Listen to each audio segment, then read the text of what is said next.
Hey everybody, welcome to Contest Prep University. I'm Joe Klemczewski with Adam Atkinson as always, but with Austin Kiergaard joining us, who will do this from time to time now.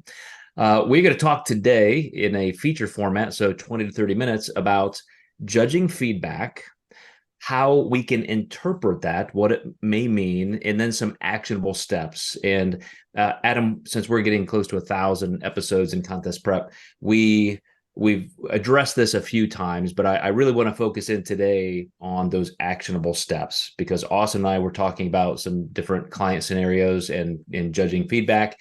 And as always, it's open to interpretation, and anything subjective is sometimes hard to pull apart.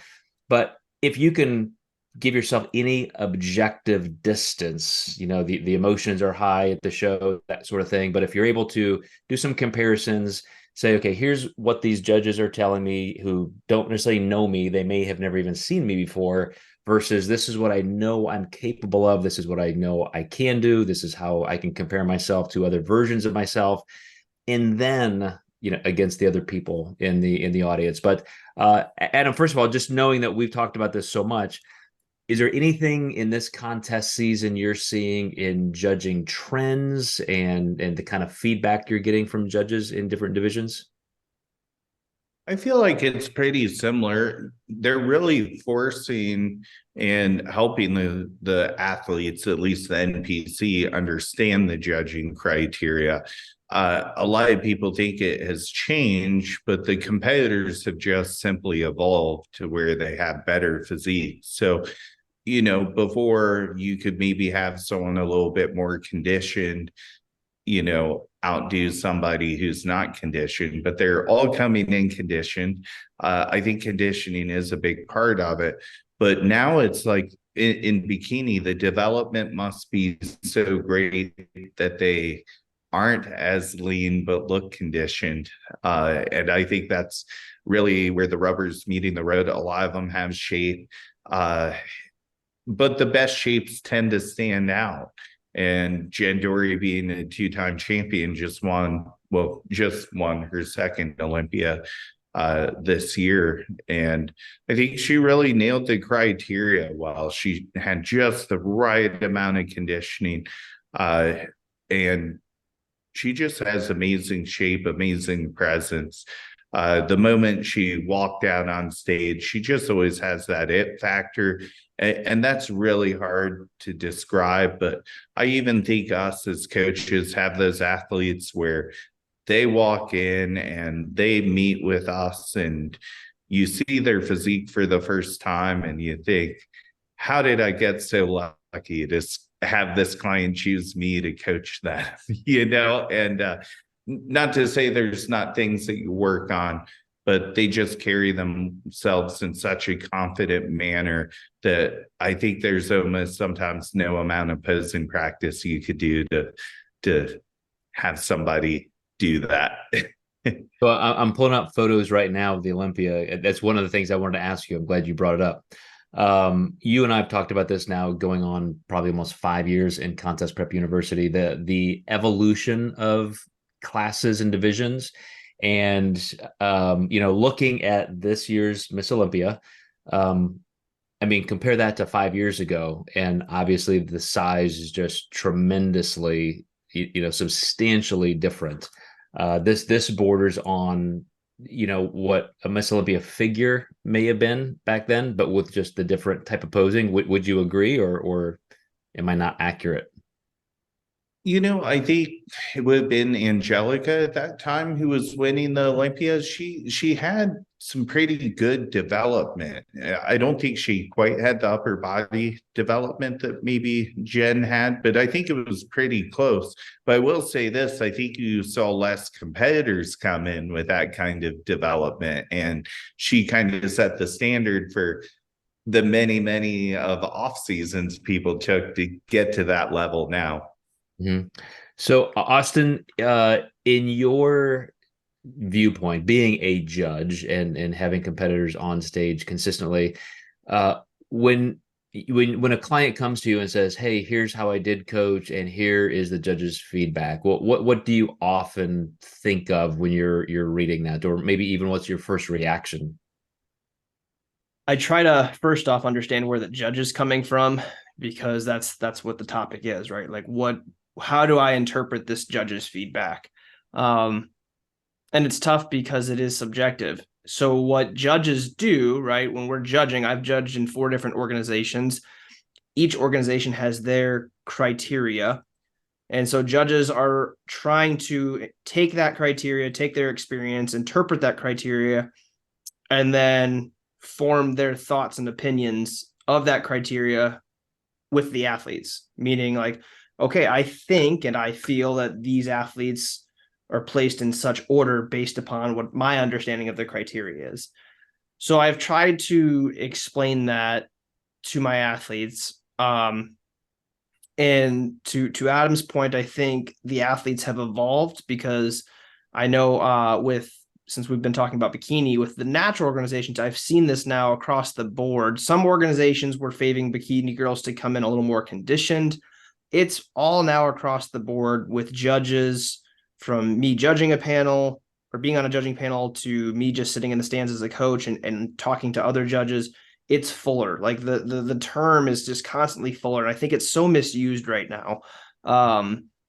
Because if I'm looking and I'm like, okay, so this person placed ahead of you because they're fuller, what does that mean? And I think it's important for a judge or a coach to give the context of that. Like, are you saying this athlete's not full at all?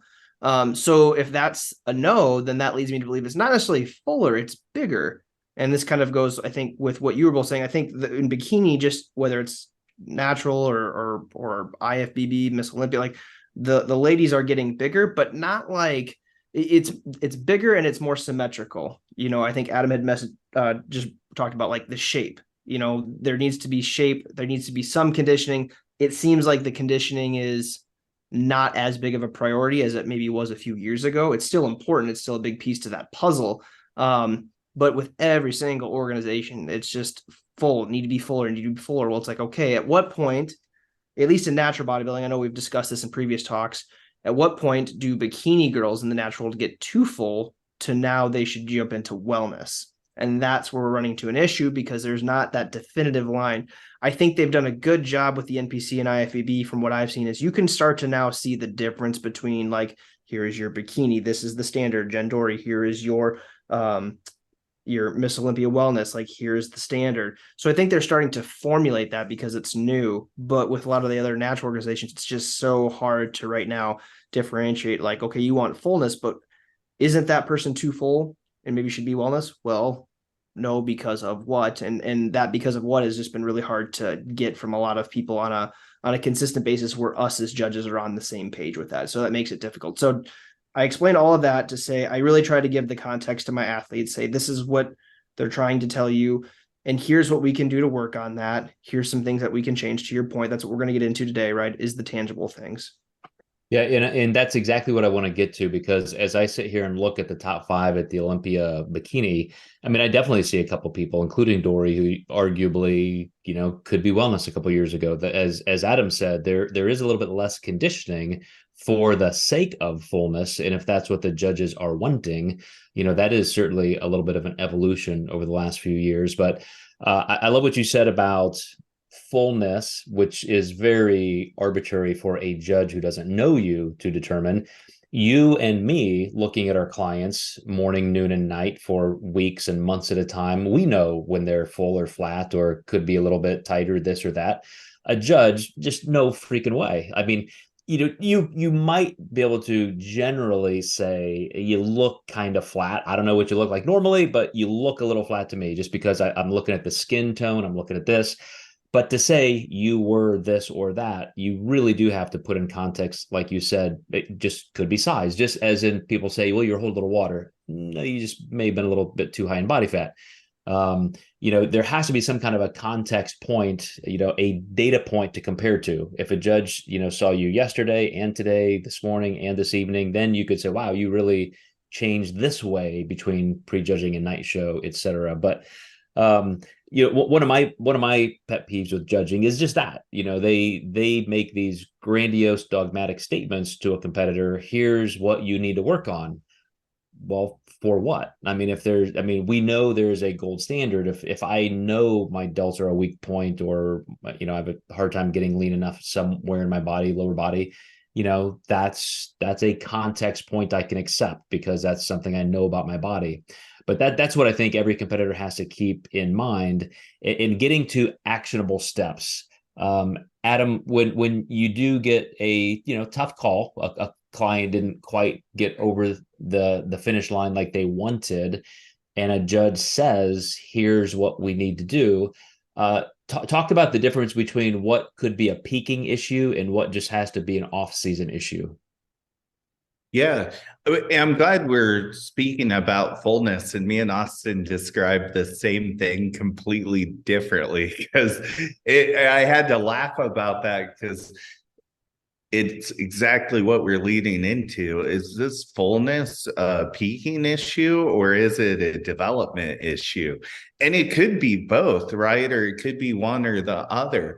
And I think this is where judging language is so important. And just to your point, one judge really isn't going to know if a client's holding water or not based on just seeing their physique, unless they're, really a scientist of the sport, which I tend to see a little less of the knowledgeable.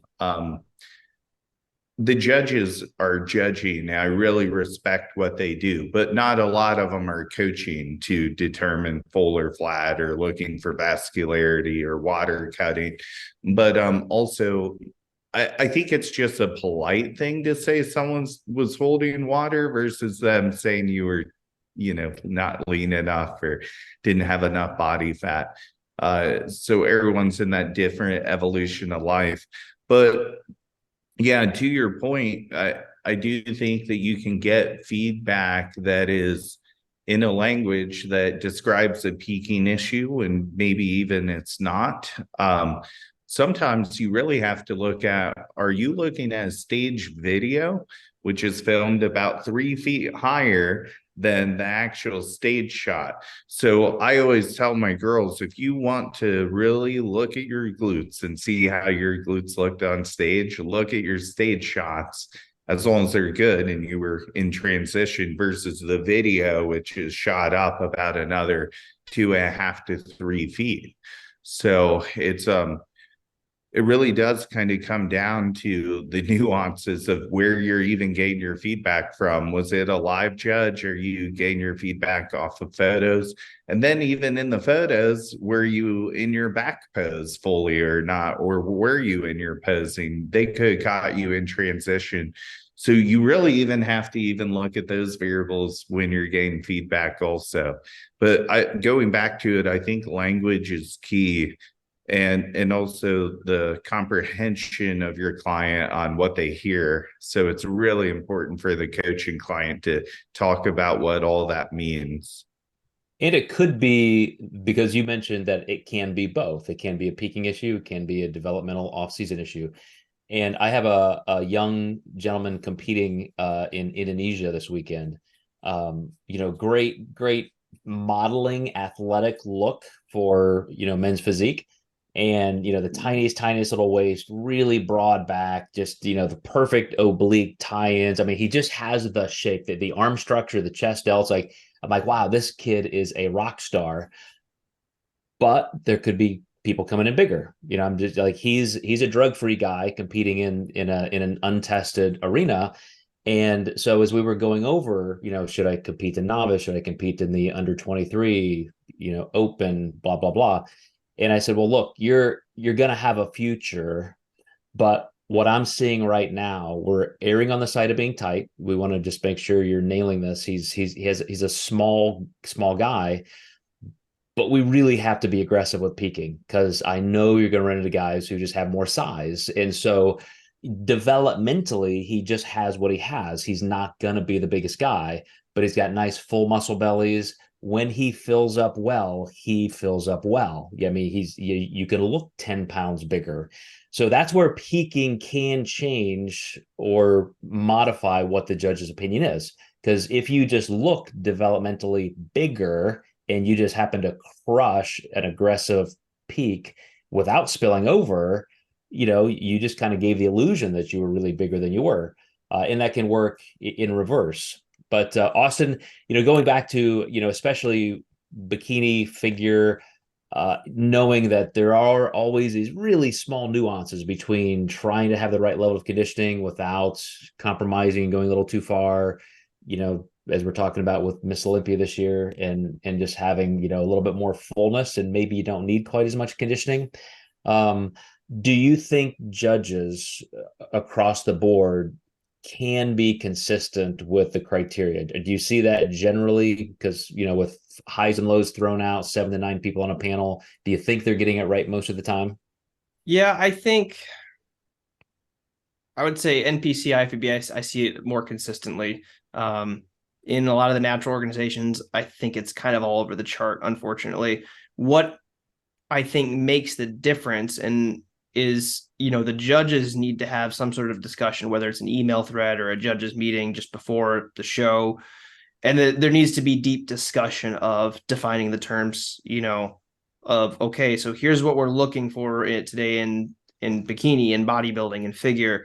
This is what we're looking for. We're looking at the comparison of who's at the top. So, for example, like I judge OCB shows, their world championship is called the Orton.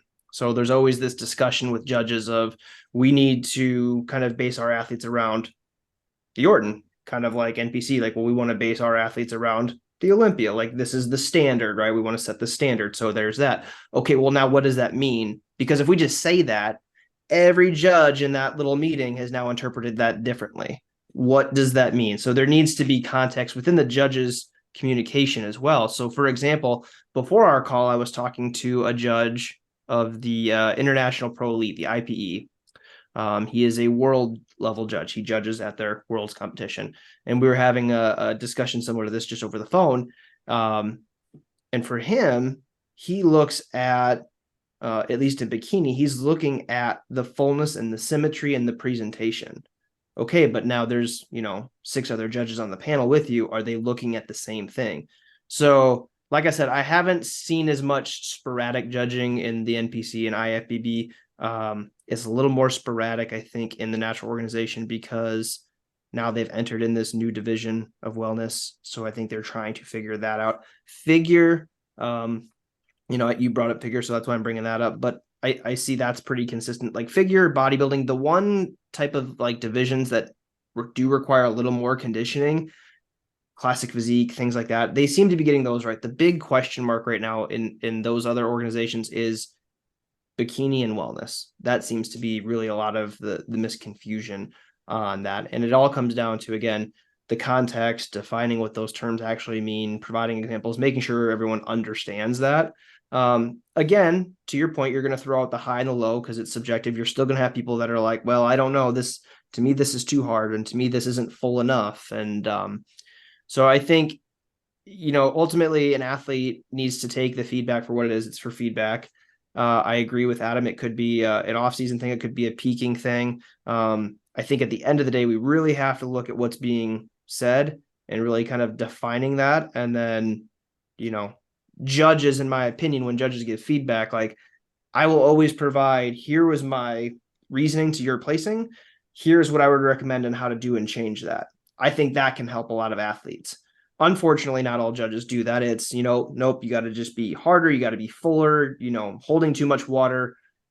I just personally don't think that does a lot for the athlete. I think if the judge can give a little more, hey, your shoulders were not quite as round as this person, so that took a little bit away from the symmetry. Or you pose like this and it made your waist look a little bit wider. If you twisted your waist like this, that's going to snatch that in a little bit. It's going to give you more of that. That gives the athlete something to work on. That also gives the coach. Like I've had that too. Like I went and talked to judges for my athletes. Like, hey, can I ask this? And if they need to bring up their legs, what specifically, so I can help design their program to make sure we can make that as an improvement for the next season. So that's from what the judges need to do, in my opinion, and what the coaches and athletes need to do in that whole communication channel.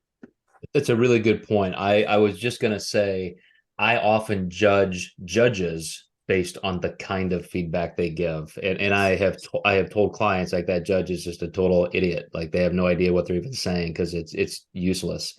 I would like anybody listening to this to do a little experiment. We all practice our posing. You're looking in a mirror and maybe you're videotaping it to get that kind of feedback, which is fantastic.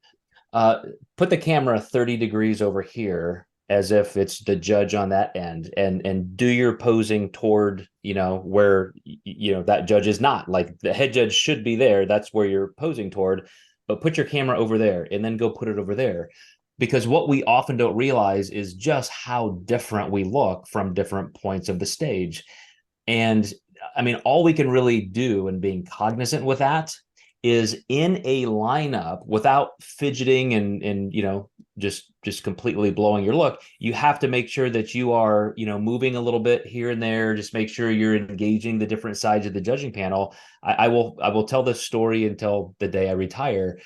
One of my clients, I actually went to New York to the pro universe with, and in a pretty good sized class. This was an organization, or at the time, the judging panel just didn't really move people around. They thought they had a pretty good look. It wasn't a 50-person class. It was just, we can just put you all here. And my client was on the end, which was right in front of the final judge on that side. At the end of the day, the scoring, the two judges right in front of him gave him first place in that class. The two judges on the other end of the table gave him last place. Talk about bad judging, simply because the head judge didn't move people around. I know in bikini and figure you've got walks and you're going to get a little bit more of a dynamic look that way. But those are the kind of things that whenever you are statically on the stage, just to be aware of is just how much different you look. That can play into it a little bit. Go ahead. I just want to add, so if it's great that you brought, because that's what judges should be doing, everybody, because sometimes you're in a building with the lighting and it's not that friendly to your physique. So if the best stage lighting is in the center and it's a close call or whatever, like judges, especially the head judge, should be moving people to give that look. If anybody watched the Olympia this year, they did that time and again. Especially with like that top 3, top 5, they were moving people always, like, okay, you're going to get your time in the middle. You're going to get your time in the middle. We're going to move you to this way and this way. So that way, everybody, like, there was no excuse. Like every judge kind of got that.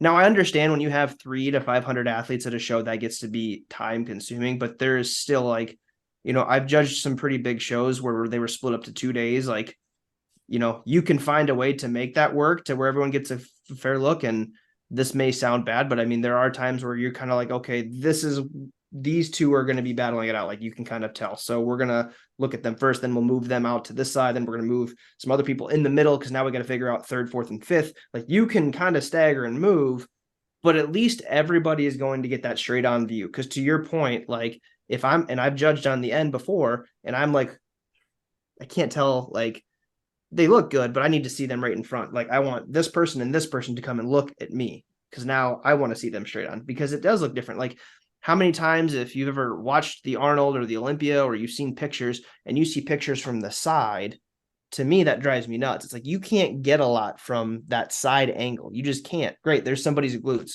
Cool. What am I supposed to do with that? Give me the class and the straight on view where I can look at everybody. So anyways. Adam, do you have any particular type of feedback from judges that you think is most useful? And just kind of added on to that question, when you are trying to help a client understand the difference between useful and just completely, abnormal information, how do you go through that? Yeah, usually I talk them through it, especially if you get it in person. That's usually when you can just really read and, like you said, judge the judges. But I have certain judges I like to use. But at the same time, I've done this a very long time. I don't want to waste anybody's time.